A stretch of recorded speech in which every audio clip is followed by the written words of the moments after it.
दोस्तों जरा इमेजिन करिए कि सुबह आप उठते हैं और देखते हैं कि दुनिया के सबसे बड़े शेयर बाजार लाल निशान में डूबे हुए हैं।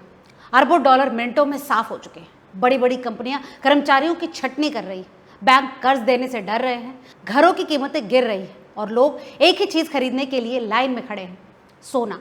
क्या दुनिया सचमुच एक ऐसी आर्थिक सुनामी की तरफ बढ़ रही है जो 2008 की मंदी को भी छोटा साबित कर देगी? क्या वाकई अमेरिका, चीन और यूरोप की लड़खड़ाती अर्थव्यवस्थाएं पूरी दुनिया को एक ऐसे आर्थिक अंधेरे में धकेलने वाली जहां से निकलने में कई साल लग सकते हैं? और सबसे बड़ा सवाल तो ये है कि अगर वाकई दुनिया में बड़ी मंदी आती है तो क्या गोल्ड 2 लाख, 3 लाख या फिर 4 लाख रुपए प्रति 10 ग्राम तक पहुंच सकता है? आखिर क्यों दुनिया के सबसे अमीर निवेशक, केंद्रीय बैंक और बड़े फंड मैनेजर्स लगातार सोना खरीद रहे हैं? क्या उन्हें किसी ऐसे खतरे की भनक लग चुकी है जो आम लोगों को अभी दिखाई नहीं दे रहा? दोस्तों, आज के इस वीडियो में हम आपको डराने नहीं बल्कि आंकड़ों, रिपोर्ट्स और दुनिया की सबसे बड़ी आर्थिक संस्थाओं के विश्लेषण के आधार पर यह समझाने वाले हैं कि आखिर वैश्विक अर्थव्यवस्था में ऐसा क्या चल रहा है जिसकी वजह से मंदी की चर्चा एक बार फिर से तेज हो गई, और क्यों सोना एक बार फिर से दुनिया का सबसे भरोसेमंद सेफ हेवन एसेट बनता जा रहा है। इसीलिए वीडियो को अंत तक जरूर देखें, क्योंकि आगे के जो आंकड़े हम बताएंगे वो शायद आपके निवेश, आपकी बचत और यहाँ तक कि आपके भविष्य की वित्तीय योजनाओं को भी बदल सकते हैं। दोस्तों, पिछले कुछ महीनों में दुनिया की अर्थव्यवस्था को लेकर जो संकेत सामने आए उन्होंने निवेशकों की चिंताएं बढ़ा दी। अमेरिका का राष्ट्रीय कर्ज 37 ट्रिलियन डॉलर के करीब पहुंच चुका है। अमेरिका की सरकार केवल ब्याज चुकाने पर ही सालाना 1 ट्रिलियन डॉलर से ज्यादा खर्च कर रही है। दूसरी तरफ चीन की अर्थव्यवस्था, जिसे कभी दुनिया की ग्रोथ मशीन कहा जाता था, रियल एस्टेट संकट, कमजोर उपभोक्ता मांग और निर्यात में दबाव से जूझ रही है। यूरोप में कई देशों की आर्थिक वृद्धि लगभग ठहर सी गई है। अंतर्राष्ट्रीय मुद्रा कोष यानी IMF ने अपनी हालिया रिपोर्ट में वैश्विक आर्थिक वृद्धि के लिए जोखिमों को लेकर चिंता जताई। इसी बीच अब अमेरिका और चीन के बीच व्यापारिक तनाव, मध्य पूर्व में जारी संघर्ष, रूस यूक्रेन युद्ध के प्रभाव और वैश्विक सप्लाई चेन पर बढ़ते दबाव ने इन्वेस्टर्स को सुरक्षित निवेश विकल्प तलाशने पर मजबूर कर दिया है। यही कारण है कि अब सोना एक बार फिर से चर्चा के केंद्र में आ गया है। अगर हम सोने की बात करें तो तस्वीर और भी दिलचस्प हो जाती है। वर्ल्ड गोल्ड काउंसिल की एक रिपोर्ट के अनुसार दुनिया भर के केंद्रीय बैंक लगातार रिकॉर्ड मात्रा में सोना खरीद रहे हैं। कई देशों ने अपने विदेशी मुद्रा भंडार में डॉलर आधारित परिसंपत्तियों की तुलना में सोने की हिस्सेदारी बढ़ानी शुरू कर दी है। रिपोर्ट साफ कहते हैं कि पिछले कुछ सालों में केंद्रीय बैंकों की सोने की खरीद ऐतिहासिक स्तर पर पहुंच चुकी है। इसका सीधा मतलब है कि दुनिया की सबसे बड़ी वित्तीय संस्थाएं भी अनिश्चित भविष्य के लिए तैयारी कर रही हैं। जब केंद्रीय बैंक सोना खरीदते हैं तो बाजार इसे एक खास संकेत के रूप में देखता है। ऐसा इसलिए क्योंकि उनके फैसले आमतौर पर लंबी अवधि यानी लॉन्ग टर्म की रणनीति पर आधारित होते हैं, ना कि शॉर्ट टर्म मुनाफे पर। अब सवाल ये उठता है कि आखिर सोना ही क्यों? इसका जवाब इतिहास देता है। जब भी दुनिया में युद्ध, आर्थिक संकट, बैंकिंग संकट, मुद्रा संकट या फिर शेयर बाजार में भारी गिरावट आती है, निवेशक अक्सर सोने की तरफ भागते हैं। 2008 के वित्तीय संकट के बाद भी सोने की कीमतों में जबरदस्त तेजी देखने को मिली।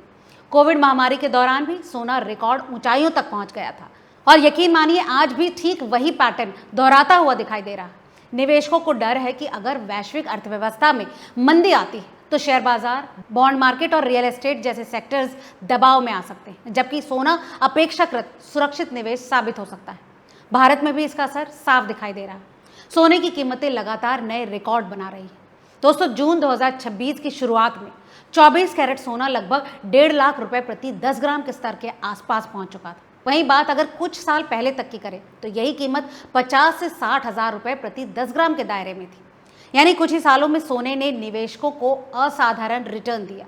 यही वजह है कि अब आम इन्वेस्टर से लेकर बड़े संस्थागत निवेशक तक सोने में दिलचस्पी दिखा रहे हैं। लेकिन यहाँ एक खास बात समझनी जरूरी है। केवल मंदी की आशंका से सोना लगातार ऊपर नहीं जाता। दोस्तों, सोने की कीमतों पर अमेरिकी डॉलर की मजबूती, ब्याज दरें, मुद्रास्फीति, केंद्रीय बैंकों की नीतियां, तेल की कीमतें और भू राजनीतिक घटनाएं भी असर डालती हैं।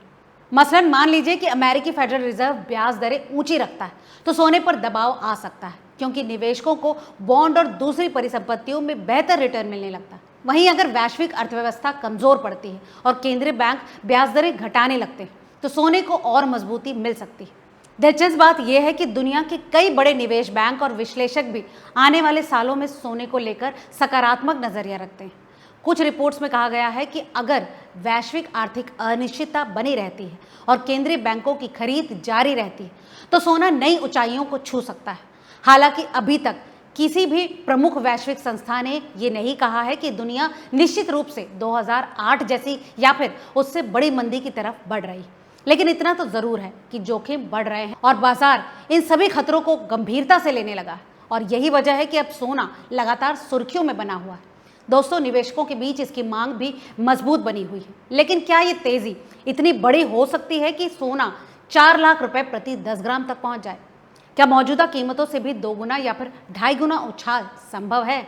और दुनिया को ऐसा कौन सा संकट झेलना पड़ेगा जो सोने को इस स्तर तक पहुंचा दे? और आखिर बड़े निवेश बैंक इस बारे में क्या अनुमान लगा रहे हैं? इन सभी सवालों का जवाब मिलेगा अगले चैप्टर में, जहां हम विस्तार में समझेंगे कि क्या गोल्ड 4 लाख रुपए प्रति 10 ग्राम पहुंच सकता है या ये महज एक दावा है। लेकिन दोस्तों, अब आते हैं उस सवाल पर जिसने सोशल मीडिया से लेकर यूट्यूब तक तहलका मचा रखा है। क्या वाकई गोल्ड 4 लाख रुपए प्रति 10 ग्राम तक पहुंच सकता है? क्या आज जो सोना करीब 1.5 लाख रुपए प्रति 10 ग्राम के आसपास है, वही आने वाले कुछ सालों में लगभग 3 गुना हो सकता है? और क्या बड़ी मंदी आने पर सोने की कीमतें आसमान छू लेंगी? दोस्तों, अगर हम भावनाओं और अफवाहों को छोड़कर आंकड़ों की भाषा में बात करें तो तस्वीर थोड़ी अलग नजर आती है। आज भारत में 24 कैरेट सोना लगभग 1.5 लाख रुपए प्रति 10 ग्राम के आसपास कारोबार कर रहा है। इसका मतलब यह है कि 4 लाख रुपए के स्तर तक पहुंचने के लिए सोने को मौजूदा कीमतों से लगभग 160% से ज्यादा की छलांग लगानी होगी। ये कोई सामान्य तेजी नहीं बल्कि एक ऐतिहासिक उछाल होगा और यही वजह है कि बड़े निवेश बैंक भी फिलहाल इतने आक्रामक अनुमान नहीं लगा रहे। उदाहरण के लिए जेपी मॉर्गन की रिसर्च रिपोर्ट और कई अंतर्राष्ट्रीय कमोडिटी विश्लेषकों का मानना है कि अगर वैश्विक अनिश्चितता बनी रहती है, केंद्रीय बैंक सोना खरीदते रहते हैं और ब्याज दरों में कटौती का दौर शुरू होता है तो अंतर्राष्ट्रीय बाजार में सोना 5,000 से $6,300 प्रति आउंस तक पहुंच सकता है। इस बारे में रॉयटर्स, मार्केट वॉच और ब्लूमबर्ग जैसी वित्तीय समाचार एजेंसियों ने भी हालिया रिपोर्टों में बताया है कि केंद्रीय बैंकों की रिकॉर्ड खरीदारी और सुरक्षित निवेश की मांग सोने को समर्थन दे रही है। लेकिन अगर इन अनुमानों को भारतीय बाजार में परिवर्तित किया जाए तो भी सोने की कीमत लगभग 1.8 लाख से 2.2 लाख रुपए प्रति 10 ग्राम के दायरे में ही दिखाई देती, खासकर तब जब भारतीय रुपया डॉलर के मुकाबले कमजोर बना रहे। अब सवाल उठता है कि फिर 4 लाख रुपए प्रति 10 ग्राम का आंकड़ा कहां से आ रहा है? दोस्तों, दरअसल ये केवल उस स्थिति में संभव माना जाता है जब दुनिया एक साथ कई बड़े झटकों का सामना करे, जैसे 2008 से भी बड़ा वैश्विक वित्तीय संकट, अमेरिकी डॉलर में भारी कमजोरी, कई देशों में मुद्रा अवमूल्यन, बड़े युद्ध, वैश्विक बैंकिंग संकट, शेयर बाजारों में भारी गिरावट और निवेशकों का रिकॉर्ड स्तर पर सोने की ओर भागना। ऐसी स्थिति में सोना केवल एक निवेश नहीं बल्कि वैश्विक वित्तीय सुरक्षा कवच बन जाता है।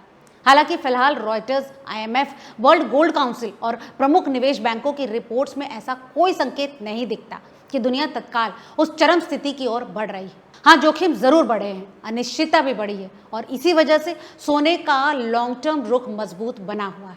इसीलिए अगर कोई आपको ये कह रहा है कि अगले कुछ महीनों में सोना सीधे 4 लाख तक पहुंच सकता है तो आपको सतर्क रहने की जरूरत है। मौजूदा आंकड़े साफ कहते हैं कि 1.8 लाख से 2.2 लाख रुपए प्रति 10 ग्राम का दायरा कहीं ज्यादा रियलिस्टिक है, जबकि 4 लाख रुपए का स्तर फिलहाल एक चरम वैश्विक संकट की कहानी से जुड़ा हुआ सीन है, ना कि मौजूदा आर्थिक वास्तविकता।